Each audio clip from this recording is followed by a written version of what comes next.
Ayan, magandang umaga, magandang tanghali, magandang hapon sa lahat.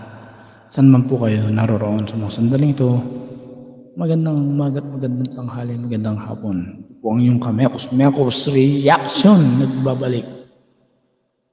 Ayan guys, taong bayan na puno na ang larawan ni Marcos sinunog, BBM maiimpis na dito. Ayan, nandyan po sa ating title.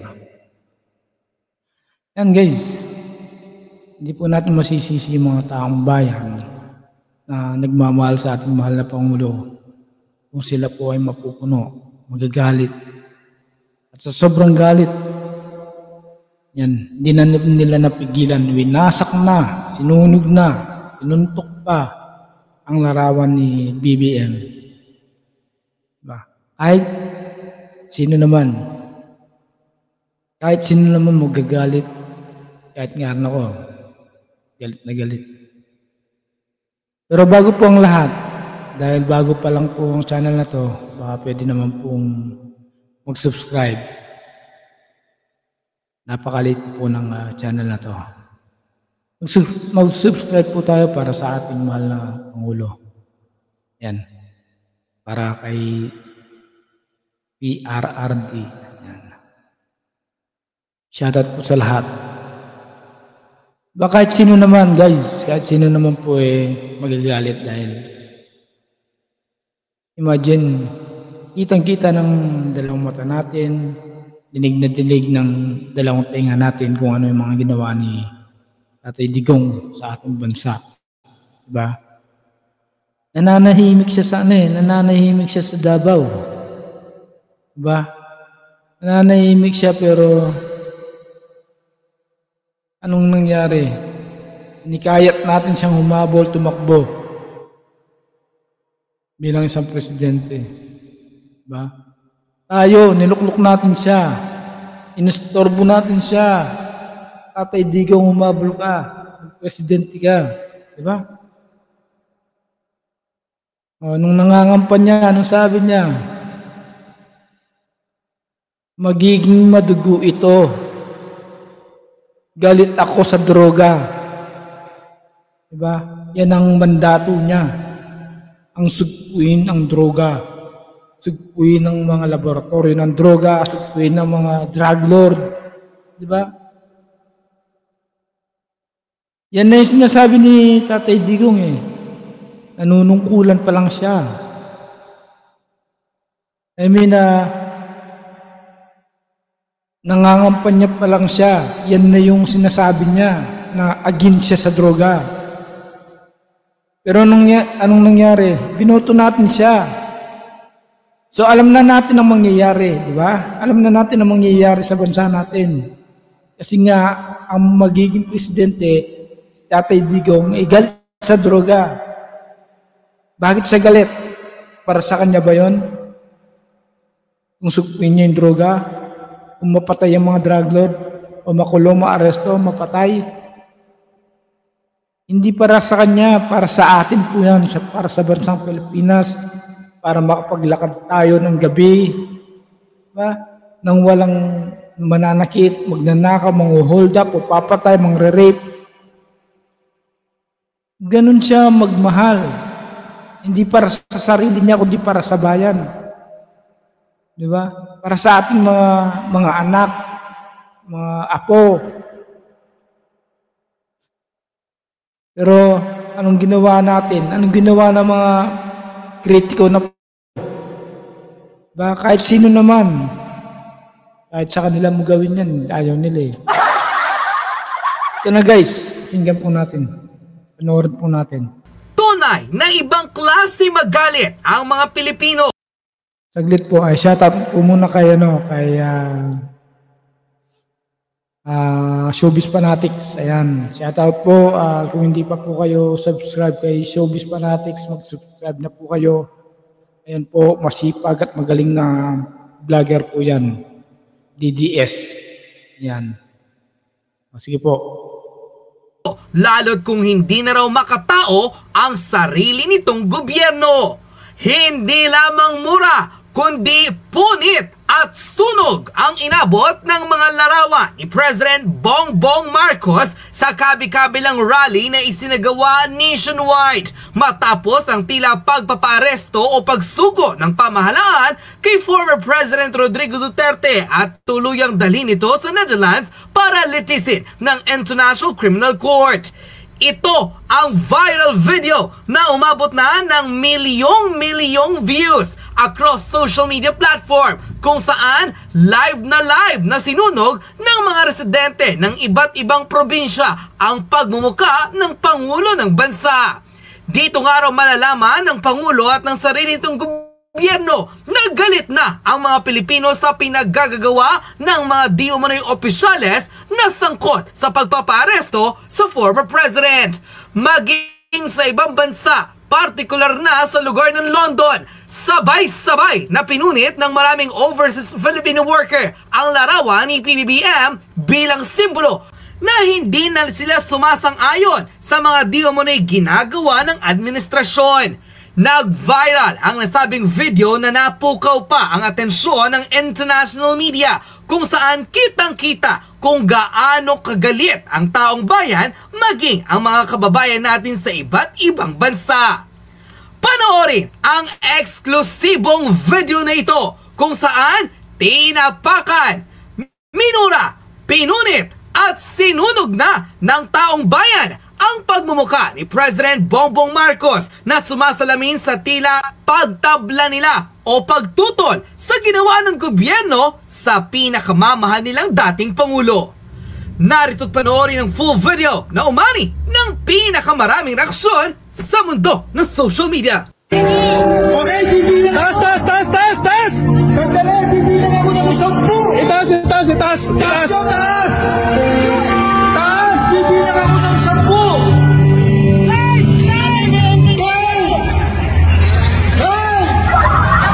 Grabe, no? 7, 6, 5, 4,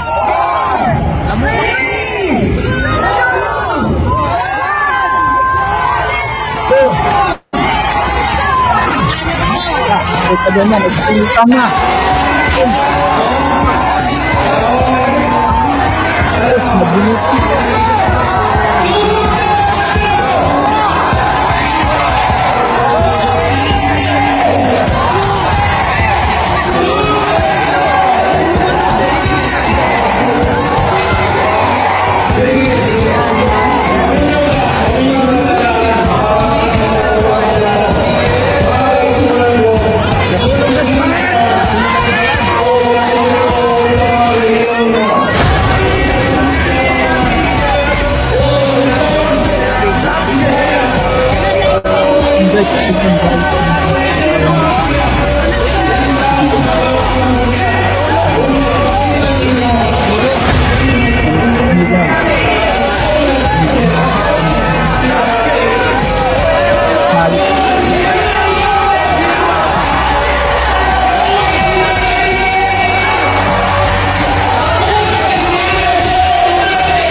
Ipakita na to!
dinagay kung sa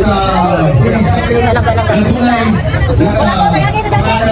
na PDM. Mo na te.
Ayun. Ito naman guys. Ito naman kayo na lang po ang humusga. Dito sigurado.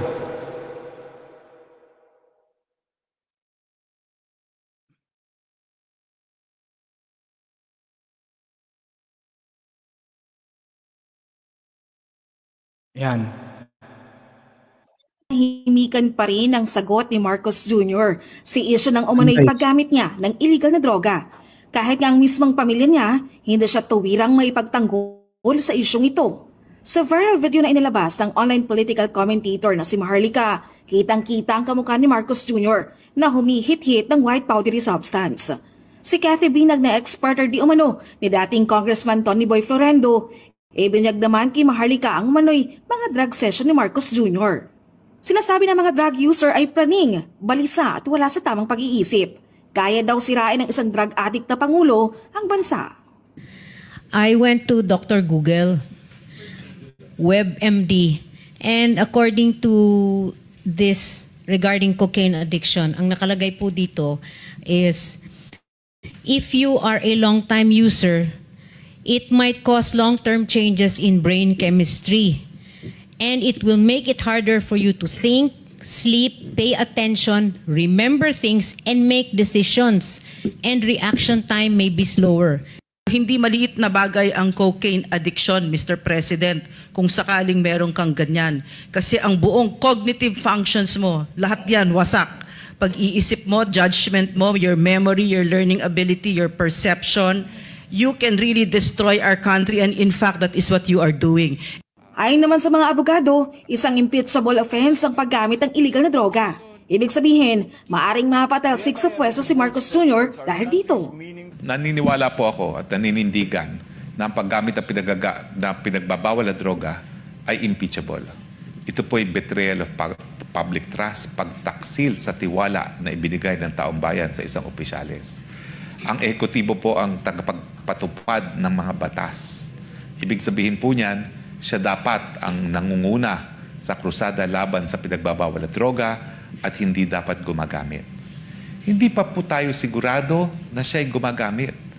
Pero nakapagtataka po, bagamat nandiyan na ang mga ebidensya, meron pong video evidence, merong testimonial evidence si Cathy Binag, nakakabingi po ang katahimikan ng ating presidente.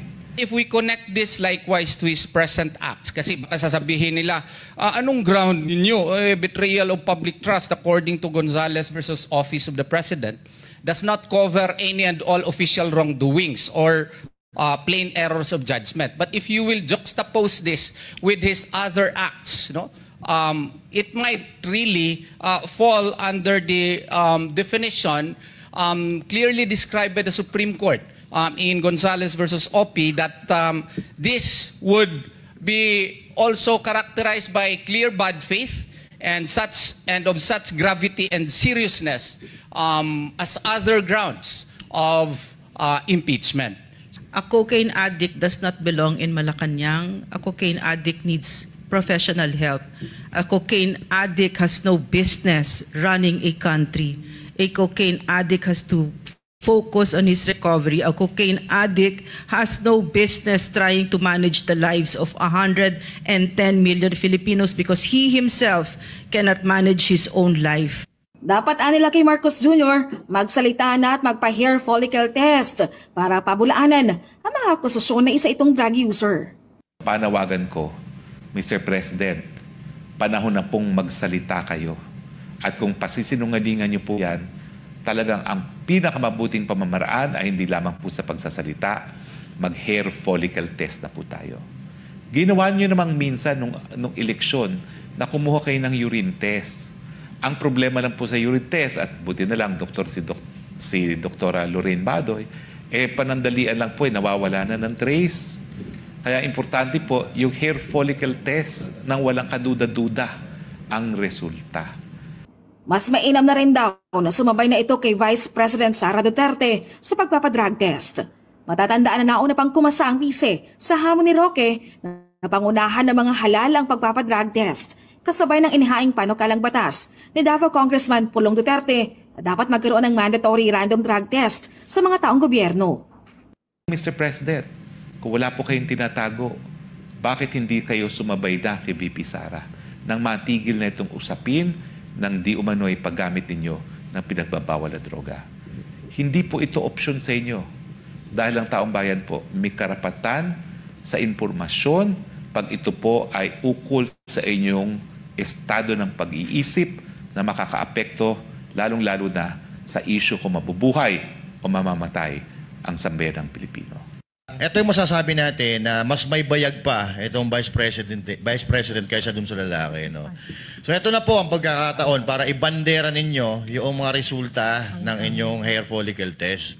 Ito na ang pagkakataon para patunayan ninyo yung na malinis po kayo, wala po kayong bahid ng droga sa katawan. Kasi kung talaga namang wala kang kinakatakutan, bakit hindi, actually, dapat nga, mag-suggest pa Presidente kung pwede gawin nilang buwan-buwan eh. Diba? Ipakita. Ito na yung pagkakataon ng Presidente na kasi kung talagang hindi siya gumagamit. Oo, ipagtanggol ang kanyang sarili. Correct. At ipakita sa taong bayan, hindi ako gumagamit at ito ay matapang kong haharapin. Pagkakataon mo na yan, President Marcos. Sakali anya na makapagdesisyon si Marcos Jr. na magpa-drug test, ay nakahanda naman ang Seminay na i-cover ito para matiyak na walang daya ang gagawin niyang pagpapatest. Para maging transparent, no? Ito, sa ngalan ng SMNI, kung sakali magdesisyon siya bukas, o kaya ngayon, na hair follicle test. Kasi ito, ino-offer din natin kay Vice President Duterte na live i-cover yan ng SMNI. Para walang masabi ang tao na, hindi, magpapalusot lang yan. Katulad noon, bigla na lang dumating yung doktor ng St. Luke's. Sinabi, okay na. Ngayon, para walang duda, gawin niya yan public, i-cover natin live. Sukdulang abutin pa yan ng 3 araw. Para sa Diyos at Pilipinas kong mahal, Mark Gonzales, SMNI News.